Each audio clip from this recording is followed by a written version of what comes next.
best if you guys are on the interior of this building right here, okay? Interior, yes. Thank you guys.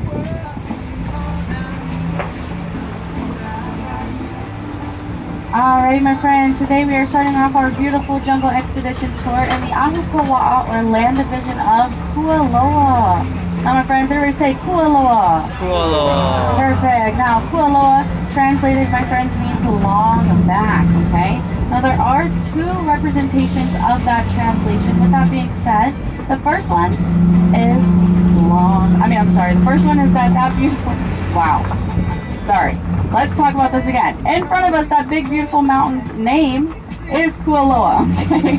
There's two representations of why it has that name. The first one is that is going to be the long back of a guardian that once stood here, okay? And two is that beautiful mountain is known to hold the long history of the Hawaiian people. And we're going to talk more in depth on that as we continue throughout the tour, but I want you guys to try to keep in mind that translation, okay? Because I'm going to test you guys on it later. So again, Kualoa, translated means long back. Now that mountain looks amazing right now, even though it is covered in some clouds, but I love it. I feel like it gives it depth. Now, with that, I want you guys to take a good look at that cute little island right offshore. Does anybody know the name or nickname of that island? Yell it out if you think you know. Alright, so then I got some educating to do. My friends, that beautiful island's name is Mokoli'i. So everybody say Mokoli'i. Mokoli'i. Perfect, my friends. Mokoli'i translated means little lizard. So again, that's going to be another one I'm going to ask you guys about later, so try to keep those in mind. With that being said, it has a very well-known nickname as Chinaman's hat, okay? So let me give you guys some background on the nickname. So we had a lot of plantation workers during our plantation era coming from China, the Philippines, and Japan, and they wore those really cool innovative straw hats to cut the sun off of them while they worked out in the field. So, as a tribute to those people, because that island kind of looks like one of those straw hats, that is where it gained that nickname, okay? Now, let's talk about the background of this beautiful property. So, Kualoa Ranch and grand total, my friends, is a little bit more than 4,000 acres, okay? This is all privately owned property and has been passed down in one family for going on 7 generations now. With that being said, it started off being owned by King Kamehameha III. Now, we did have a medical missionary by the name of Dr. Garrett Judd who came over in 1828. He was trying to help the Hawaiian people deal with the diseases that were coming in during that time period. He did a lot of translating medical dictionaries and things like that because they didn't even have a written language during that time period. And he became a very close advisor to the king. Now, when the doctor was contemplating going back to the mainland where he was from, this is when the king offered him the opportunity to purchase the first Ahupua'a, again our land division, which is Kualoa, where we were starting off. 622 acres, my friends, for a whopping $1,300. Everybody say wow. Yeah, mind-blowing, right? That's about the price of our iPhones nowadays. Now, of course, the Judd family did not turn down that offer. They went back to the mainland, renouncing their citizenship and became permanent residents here in Hawaii. Now that, my friends, is where the beautiful story of land preservation and the learning of indigenous and the preservation of that culture. Now, before we continue into those things, I want to talk to you guys about these guys here on the right-hand side. These are what are known as ki'i or tiki, okay? Now, on the right-hand side, working our way to the left, that first guy there is Kanaloa. Kanaloa is known to be the god of the deep blue sea. So these are the 4 main gods. Now, the tall guy next to him is Lono. Lono is known to be the god of peace and agriculture. Now, here with the tall hat, this guy is Kane. Kane is the god of creation and of fresh water. And then here at the end with the cool braids, this is Ku. Ku is the god of war.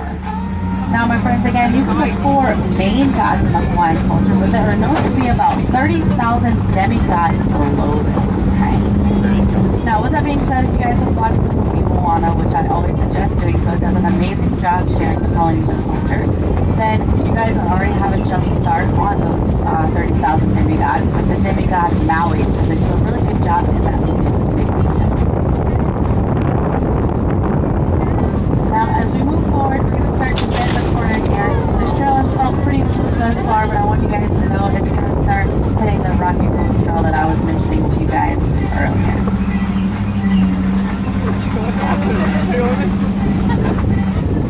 Big bumps, my friend.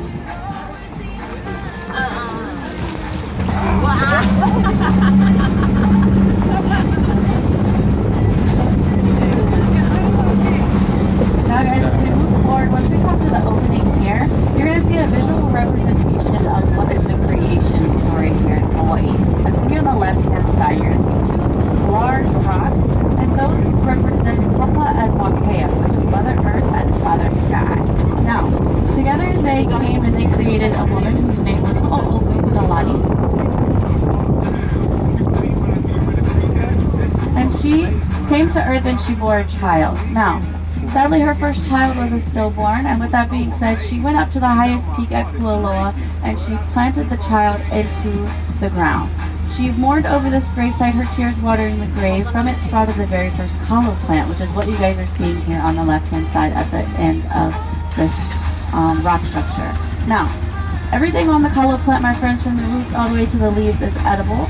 With that being said, she began to partake of this plant.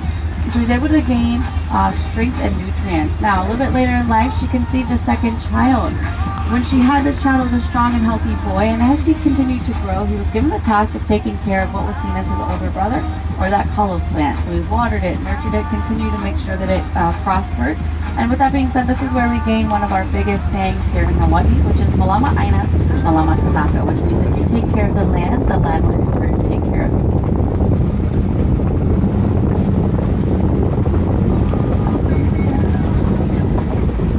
Now guys, we are making our way up to our first beautiful stop today, which is known as a Wahipana.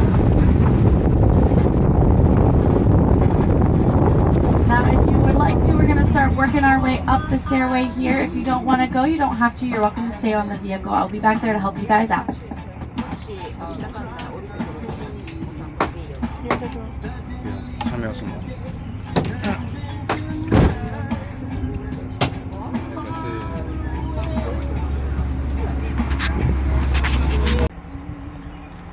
Alright guys, now as we move forward, on the right hand side coming up here, you will see the movie sign for Jumanji if you guys want to get a photo of it.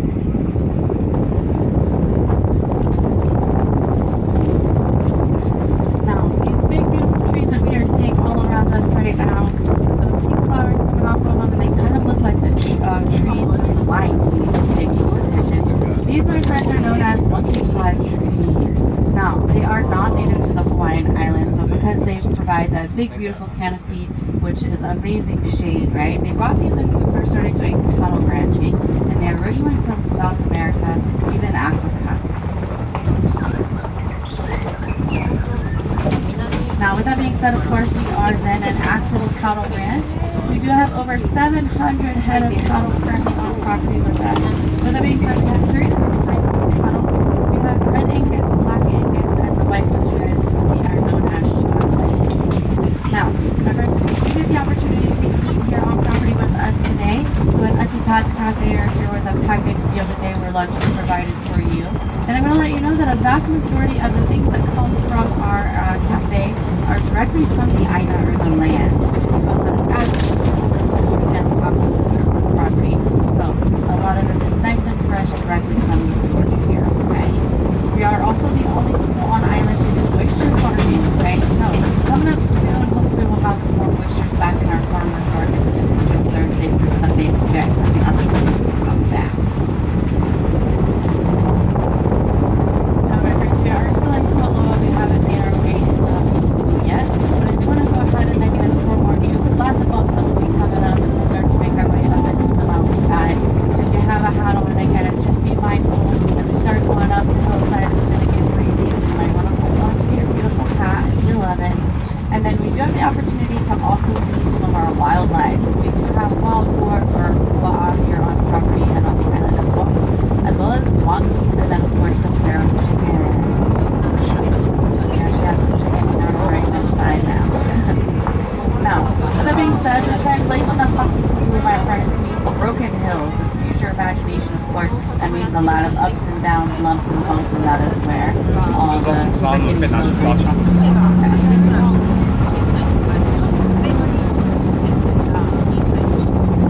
Now guys, coming up on the left-hand side as we round the corner, this is what is known as our Mo'oli'i fish pond. Now this big beautiful fish pond is over 800 years old, and it is one of the oldest active fish ponds today. So on the left hand side, this is where I was telling you guys, this is where the oyster farming takes place. So you're going to see some dotted lines in the water, and that's where the baskets for those oysters lay just below the surface of the water. So they're known to be nice and smooth and then extra sweet because of the direct sunlight that they're getting. Now, this beautiful fish pond is about 125 acres, so it's bigger than Ala Moana Mall if you guys have visited that place. And it's all handmade, truly. So the first voyagers that arrived here created this. So they would stand mountains of Makai, which is mountains of ancient French. They would pass boulders all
are kukui nuts. That's what's keeping the flame lit. Now these beautiful trees that you guys see around us right now with these lightly colored green leaves, these green pods hanging off of them, and the light color white flowers here. These, my friends, are kukui nut trees. Translated, it means candle nut. So when you cut open that small circular green pod on there, there's one more shell inside. You cut it open, and that is where the kukui nut lies. Now this is a brown nut that is very oily, and the oils from this nut are what are flammable. Now, with that being said, kukui nut has many other purposes. And of course, these are more of these trees right here in front of us. You guys can get a little bit of a better look here.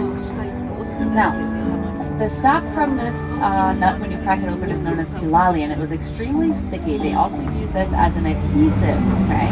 They'd also use it as a trapping system. So a lot of times back in the day, they'd collect a lot of the pilali, the sap, they'd place it on rocks and different branches, and they'd wait for birds to get stuck here. They'd catch the birds and then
that is where the stadium was CGI'd in Jurassic World, where the dinosaur eats that large shark, if you guys remember that scene.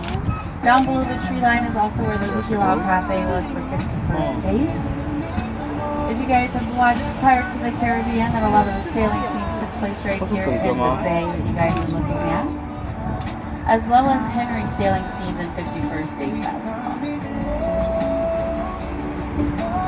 Now guys, with that being said, I'm going to go off of the radio for a few minutes as we start to make our way up the beautiful mountainside. This is now where we are in Mountain, and it's going to start to get a little bit rough here. I do have to make a couple of those radio calls to make sure we get safety through some of those areas that I mentioned to you guys earlier. So I'll be back on with you guys in a little bit. I'm going to get into this specific area and what I like to call the Hawaiian.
不玩 ATV 应该挺好的。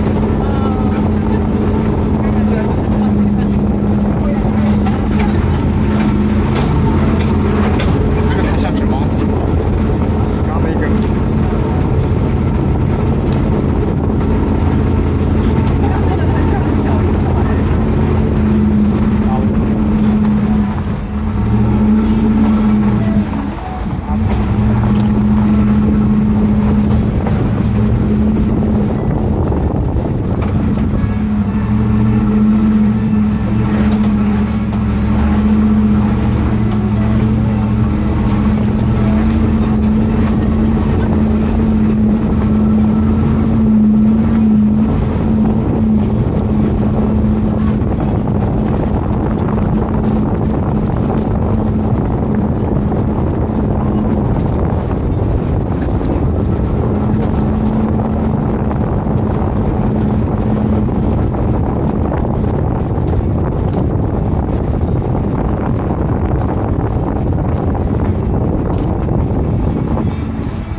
Guys, it is kind of hidden by the clouds right now, but directly in front of us right now, where you can kind of see it starts colliding up on both sides here, is where our highest peak on property is, known as Kualoa, which means the clashing of the tides. Now, a lot of times people ask how property lines work here in Hawaii, especially on this property, and it's usually from Mauka to Makai, which again means mountain to ocean front. So it would be from the highest peak, which sadly we can't see right now, and you would follow this ridge line here on the left, all the way out to the mountain front, to the ocean front, and that's going to be the border for the interior of Hawaii, okay?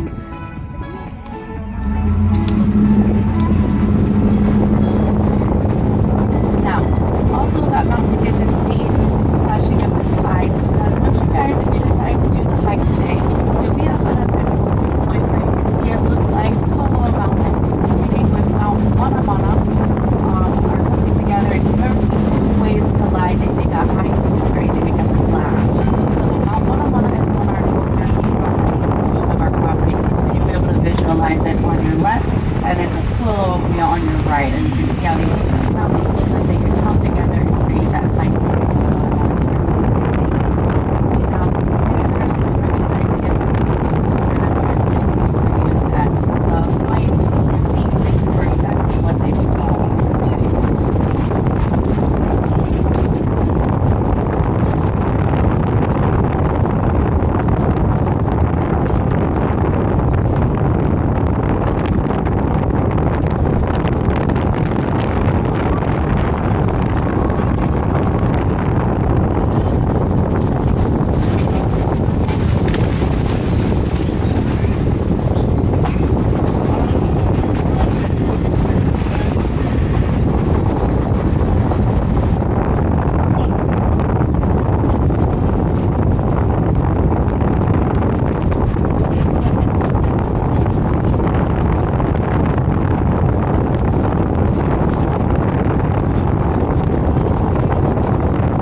bottom where I will keep you. You're more than welcome to leave your stuff on the vehicle if you would like. You don't have to carry anything with you.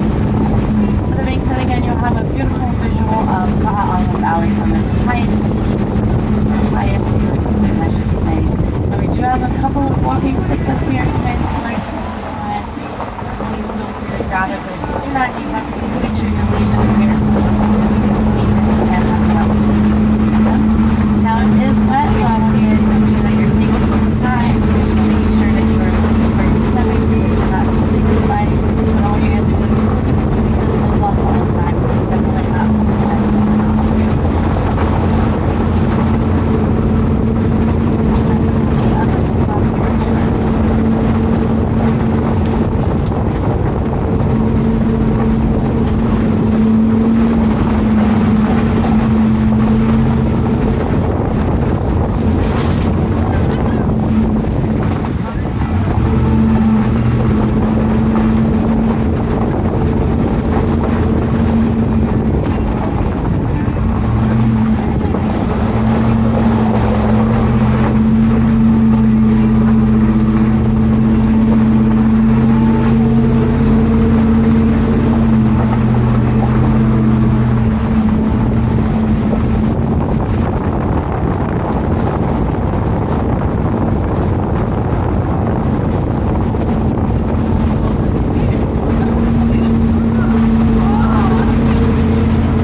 把架子放。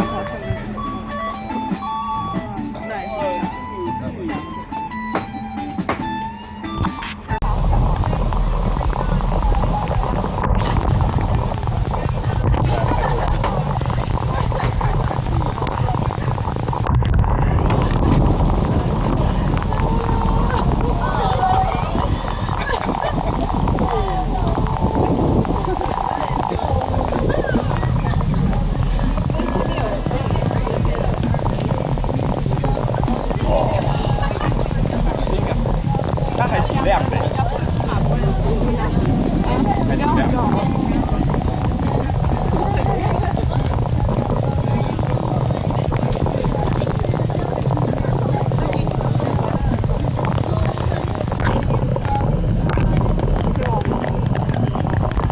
Alright guys, before we leave this beautiful area, I'm going to talk about some things that you guys have probably seen as we made our way up here. Then we're going to talk more about nature as we continue the tour. Now, with that being said, if you guys look at the tree directly in front of us, there's even one overhead, and they kind of look like they got pineapples growing on them. Everybody see one of those trees? Pineapple? Perfect. So that, my friends, is definitely not a pineapple tree, okay? Pineapples do grow on the ground. If you guys have been to the Dole Plantation, you've had the opportunity to see that. The fruit on there is edible, but it was usually only eaten during times of famine. 像我一场高速。It wouldn't. That's 他 what 们 it 来车的 was. 就不下去了，你看。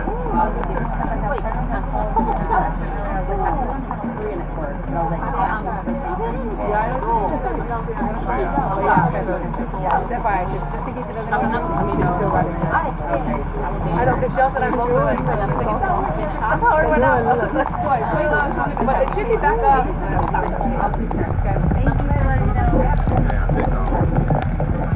Alright, sorry guys. With that being said, again, it was only eaten during times of famine. It also kind of tastes like soap, so it's not really good. But I want you to know that the trees were used for the resources that they create, okay? So if you guys take close attention to the ground, you're going to see that the long leaves fall off, especially on the right-hand side. They get nice and beige when they start drying out, and that's when they're at their strongest point. So with that being said, they used to use those for weaving purposes. So hats, baskets, even sails. With that being said, if you guys go back and watch Moana, Pay close attention to her sails on her boat. They have the weaving pattern in them, and that is what they are created from. Now, the second thing, when you see that fruit there, it looks like it has the spots on it, kind of like the pineapple. You can pull it apart.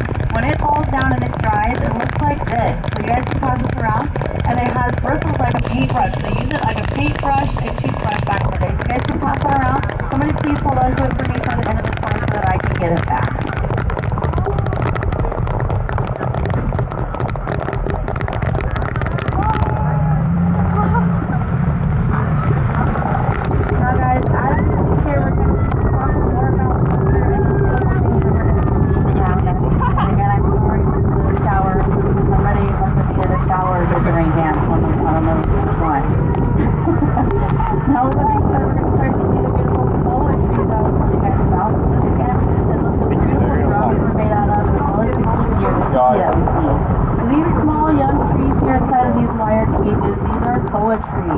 Now, these were known to be very sacred trees back in the day. They were used a lot for purposes for kings and queens and things like that. So they used to create surfboards for them. Again, those drums and different things like that.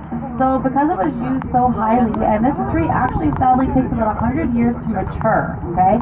With that being said, they started to come to an extinction point, and that is why our stewardship program is working really hard to try to renew and revamp those numbers of the trees. So you're going to see young ones like this throughout the property in many different areas, okay? Now, you guys see the wiring around them because the wild boar are one of the massive reasons why, sadly, our plant population, our native plant population has gone extinct here in Hawaii, and why we're trying to keep the boar away from the trees while they're starting to get rooted into the ground. So that is why we have the caging around it.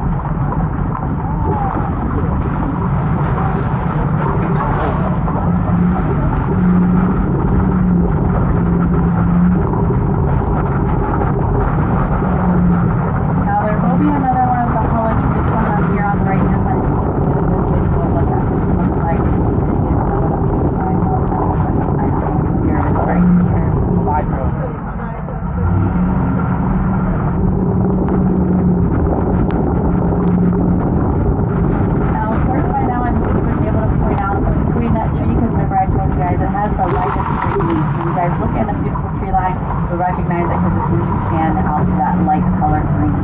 Now, that is the state tree here in Hawaii. So it is very important, like I told you guys, to add many different Now, I also want to point out to you guys an invasive plant species. If you guys look on the right-hand side of the vehicle, right now you should be able to see a tree that has those red flowers shooting out of the top of it. Everybody see that one? And the leaves grow in a circular pattern. So this is called the octopus tree. Now, with that being said, it's actually growing up around what looks like a mango tree right here. So this is what I mean by invasive. They get close to trees and they actually start smothering them out. So, both of those trees right there, so neither of them are native, but the one is invasive. So we have to keep watch on those kind of trees too to make sure it's not coming in and taking over the native plants.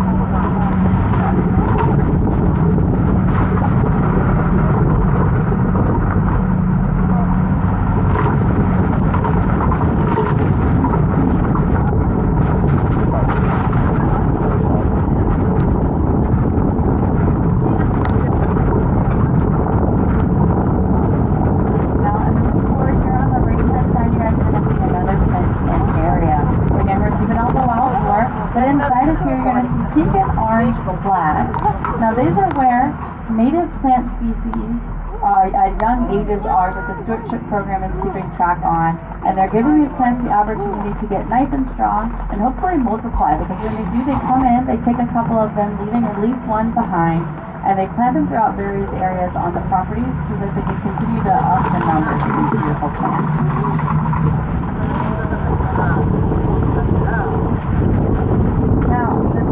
Hibiscus flower that you guys are seeing. This, my friends, is one of the only native hibiscus flowers. Okay, so all the other pretty colors that you guys see throughout the island, those are all brought in from other places throughout the world.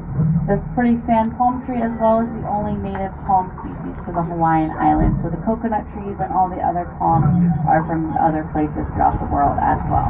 And the coconut is actually even known as a food plant. So one of those plants that was bought for the first voyagers that arrived on island, as they were bringing different things that they knew that that they could live off of, because of course when you come into a new place you don't know what's going to be there. So it was a food as well as a hydration resource for them. Now, another extremely invasive tree species that I want to point out to you guys is the one here on the left-hand side. So if you guys look at the trees with that really smooth, almost orangish red looking bark right here with the dark green shiny leaves, these are strawberry guava trees. Now, these trees are extremely invasive, and we're having to keep an extremely close eye on these guys, and they even have to come in every few years and push these trees down and try to uproot them because of how invasive they are. They literally come in, they take over like wildfire, as you guys are going to start to recognize as I move forward. But you're also going to see that there are some mahala trees through here, but sadly these guys are coming in and literally smothering them out. You can see how they don't look super healthy. All the leaves are kind of drooping, and they have some bark that's looking like it's dying and stuff. So this is what happens, and this is a native species that it's starting to take over. So that's why we have to keep eye on these ones.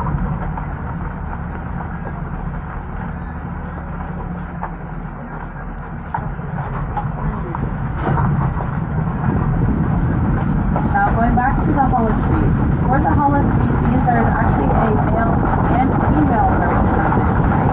So of course the female version of the tree is the one with the fruit, but if you look at this tree right overhead on the right hand side, you see there's no fruit on this one. So this is going to be the male version of the tree.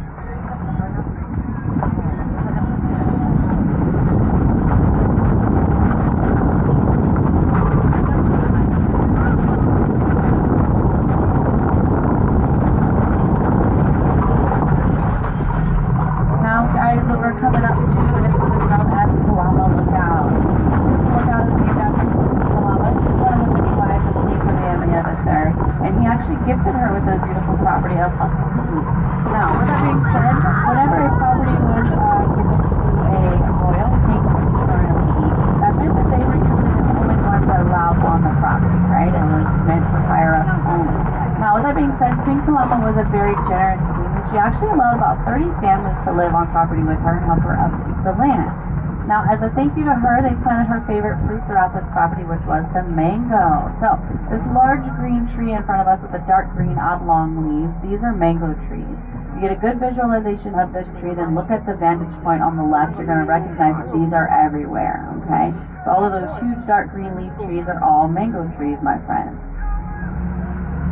Now, these beautiful mango trees are over 200 years old. A lot of people are usually like, man, being that old, do they still fruit? Of course they do. Now, with that being said though, we do get a lot of high winds here, and these trees are ginormous, right? So, when they start flowering, sadly this year at least when it started flowering, most of the time the winds take off the flowers and then they don't have that ability to fruit, because of course the flower is what provides the fruit, right? Now, I have not seen any mangoes starting to grow on these trees, so I don't think we're going to have a great mango season this year, but they definitely still have that opportunity for some kind of mango fruit out of it. So again, these big trees here in front of us, these are mango trees as well, and they really are just everywhere throughout the field. Now, with that being said, upon the passing of Queen Kualoa, sadly she did not have any direct descendants such as children, so the property then went up for auction. Now, when the Judge family heard of this, that was when they came in and attempted to save the land because they didn't want it to go into the wrong hands. They wanted to continue to preserve and upkeep the land. Sadly, their first attempt at purchasing the property was unsuccessful, and that's when they went to the king at the time and attempted for a loan because they were still in good standing with the royal family. Thankfully, they were successful on that loan, and they were able to purchase this beautiful property, 1,100 acres, for a whopping $5,000. So, this was the last Kualoa purchase within the Kualoa Ranch property. So, again, first it was Kualoa, 622 acres.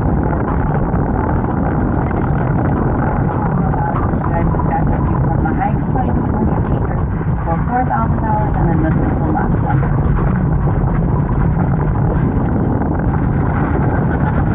You guys look in front of us and on the corner, we on the left-hand side, you guys are seeing what is known as a lo'i patch, which is a wetland kalos patch. So, you guys seen the kalos plant when I was telling you guys about the creation story before our first stop. So it does grow in dry land, but its best growth, how they usually grow it, especially if they're going to do it for farmers markets and things like that, is in the wetland here. Again, a lo'i patch. Okay, so this is another reservation area where they're planting a lot of our native plant species and they upkeep this. Now, right here directly beside the vehicle on the left-hand side, that tree with the really spiky, pointy leaves, that, my friends, is an ulu tree. So this is another one of the canoe plants that I was just mentioning to you. So this is what they brought with them across the water when they first arrived here. Big bumps, my friends. Now, ulu is also known as breadfruit, okay? So, it's not a fruit at all, though. It's a little bit deceptive. With that being said, it's kind of like a sweet potato. So it doesn't start, and you usually would bake it, mash it, fry it. It's all what you use to prepare potatoes, how they prepare ulu. And this, again, was one of their first sources because it was a canoe plant, what they brought with them.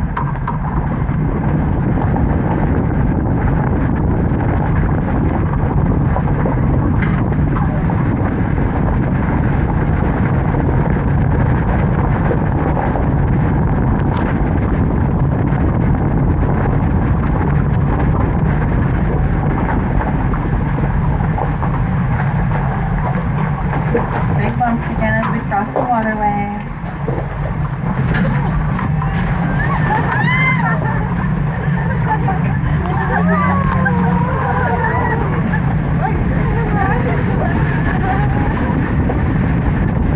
Alright, my friends, as we move forward, we're coming up to those sea sites that I told you guys about. So, if any of you guys back there see Triple Frontier, raise your hand for me.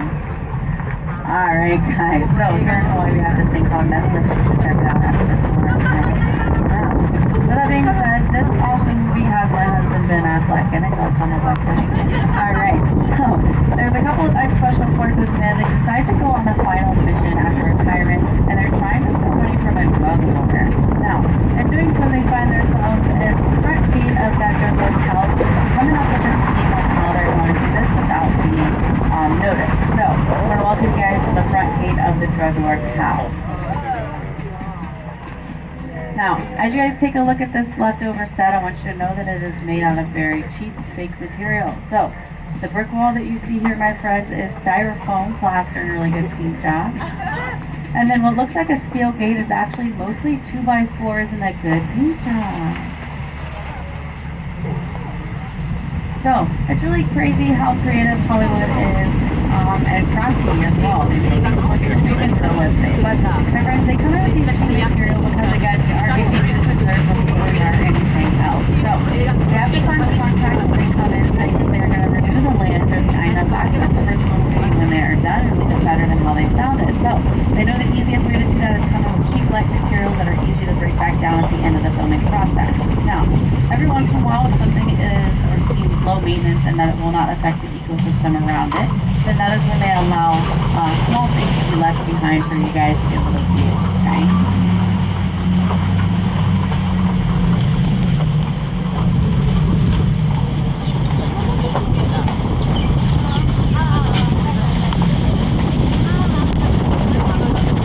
Now guys, the next leftover movie site is going to be Kualoa Island.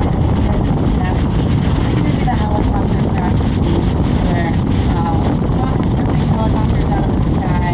Thankfully, some more people to survive these crashes, and they come together and they're pretty much trying to create a memorial for the fallen victims.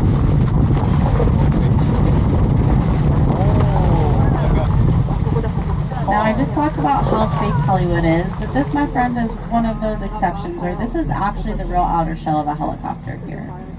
They brought it in two separate pieces and kind of puzzle pieces.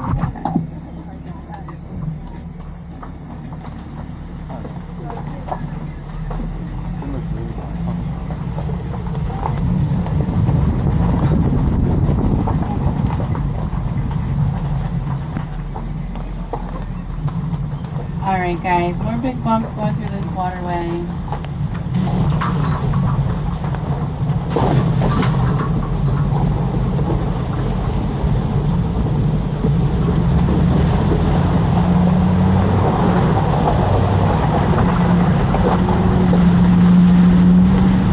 Now guys, the next lesson we're going to test is going to be lock and all that on property.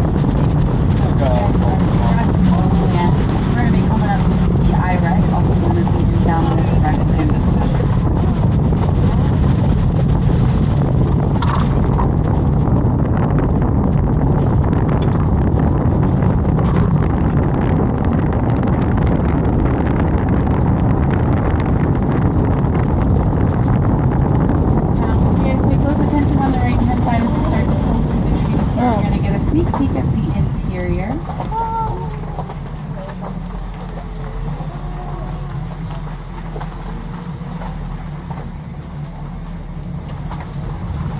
guys will be able to see the exterior portion of the wall as I pull. Now, this is where the Indominus Rex ends up escaping her paddock, and the crew is trying to relocate her, okay? Now, as you guys take a look at this awesome structure, I want you to know that the vast majority of this is made out of styrofoam, plaster, plywood, and again, a really good paint job. Now, of course, you guys see the steel beams that are getting all rusty. Those are actually steel, and they're what are the backbone of the structure, so they're kind of what's holding everything together. But if you guys do take the Jurassic Adventure Tour, you get to stop there, check it out, and you're going to see where we've had some overly extreme Chris Pratt fans who like to try to pull chunks out of the wall because it is styrofoam. Now, I do want to let you guys know that's not a great idea. You get kicked off of the property for doing that, but that is definitely one way that you can see that it is styrofoam from the missing holes. Now, of course, there is a shipping container anchored into the side of there that was what was known as the observation deck inside of the movie as well that you guys can go into.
Kualoa was the beginning of the tour. Yell it out if you think you remember. Long back. Excellent. Now what about Mokole'i? Little lizard. Perfect. You guys are the only tour all day to say that.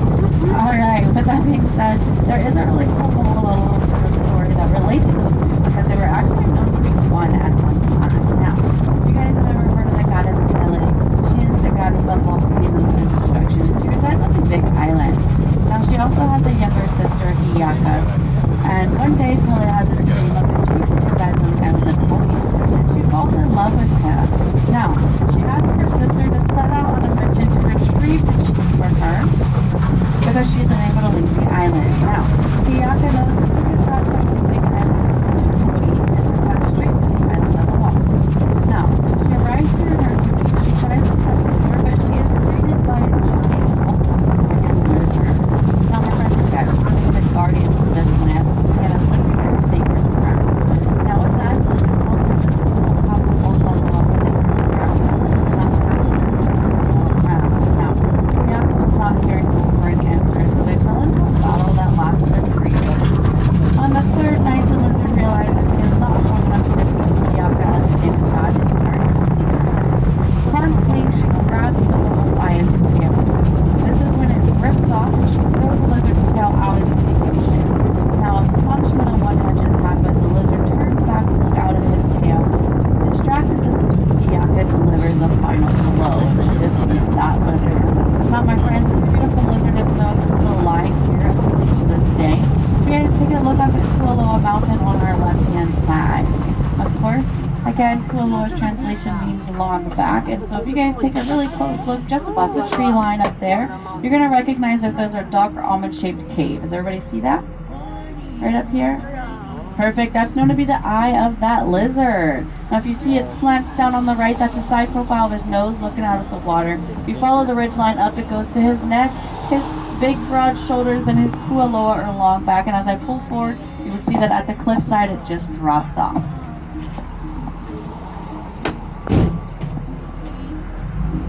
So of course where it drops off at the cliff, that is where the tail of the lizard detached. And then Mokole'i is the very tip of that lizard's tail sticking out of the water.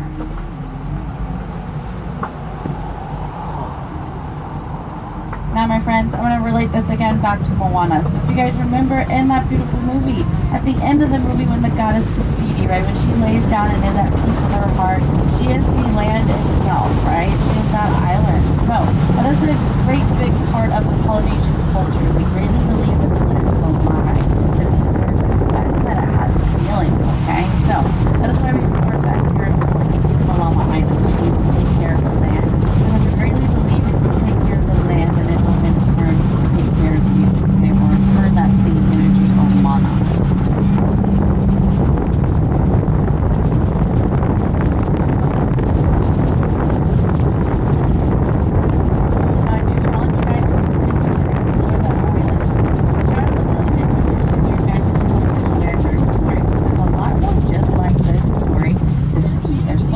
Visualization within the island. Just take some time to try to look a little bit.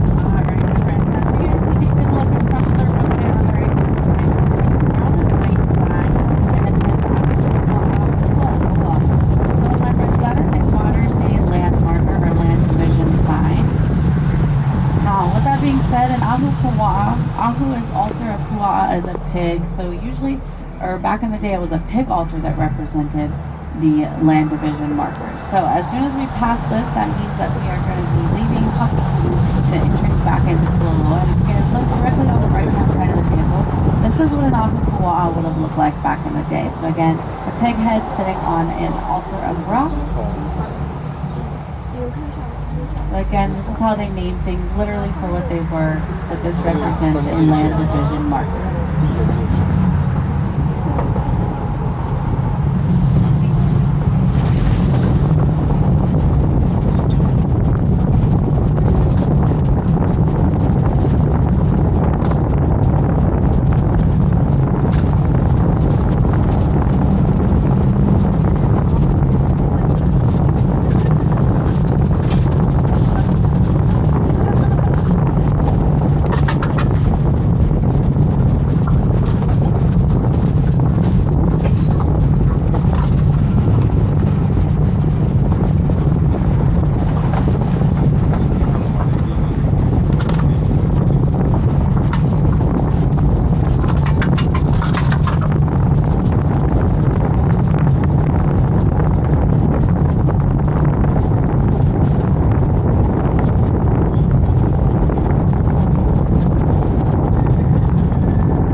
around you, your family members. Now with that being said, I will have one more visual that I can share with you guys on, again, the beautiful life within the land that I just want to, again, challenge yourself to look a little bit deeper when you're enjoying fast vantage points, and if you guys are looking at hikes and things like that, because there is a lot more that you guys can have now. Now, if you guys look on the right-hand side of the visual, looks like the board on the tree, where you guys look across the ocean. Now, on the left-hand side of the little island, there's going to be a large landmass. You pay very close attention. It looks like a turtle. 哦，那有一个像乌龟的，乌龟。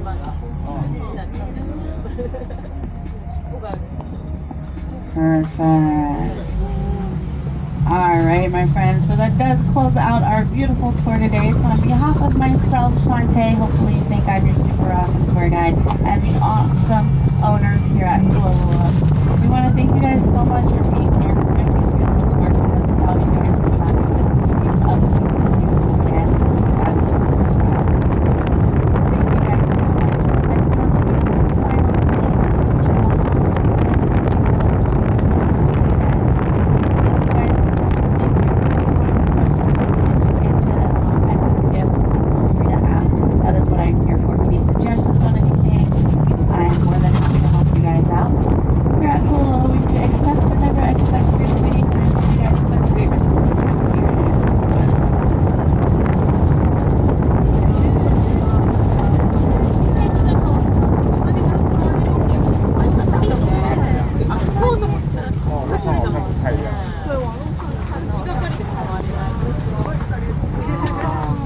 the final 이것도 내 거로